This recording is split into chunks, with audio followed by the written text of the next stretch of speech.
In the Garden with Mark Viette is brought to you by the Virginia Farm Bureau, because agriculture matters. There are a couple styles that you might consider when you're planning your landscape.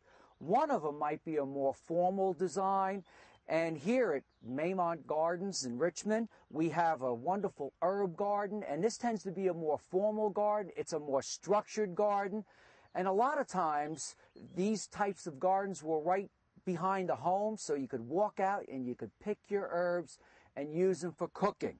And you can easily design this in your own backyard.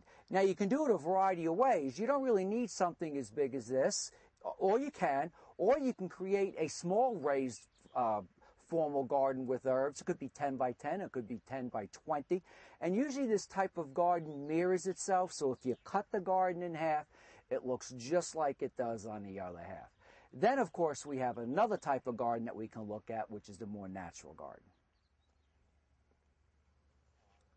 When you think about informal gardening, try to look at what nature provides us. You know, as you're driving through farmland, as you're driving through our forests and our national parks, see what nature provides for us. One of the things that you're going to notice in this type of gardening, you want to repeat the same plant again and again, just as nature does. You know, it might be a peony, it might be an iris, it might be Arum metallicum, it might even be a summer blooming hardy geranium. They'll come back year after year in the garden. The one thing you want to keep in mind in this type of gardening is you want the garden to be more natural and not fully manicured. Informal and natural gardening will tend to soften the physical structures and the hardscapes that might be present where we live. So using informal greenery, that'll soften the sharp points that you might have on a building. The other thing that natural gardening might provide is a way for your plants to reseed themselves.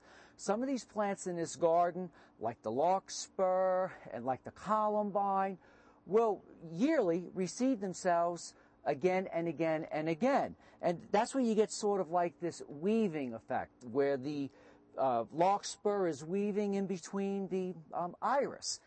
The other aspect of the garden that you might not be able to see right now is that the daffodils and narcissus have finished blooming, the tulips have finished blooming, and then you can fill in with some annuals over a course of time to give some little bright and highlights to the garden. A couple things again, you want to make sure that you have, larger plantings of the same plant like you'll see in nature. You want to repeat the same plant throughout the design like you'll see in nature, and that'll give you a very nice looking natural gardening. I'm Mark Viette. Join me next time in the garden. If you'd like more garden tips, use the internet to click on the In the Garden website at www.inthegardenradio.com.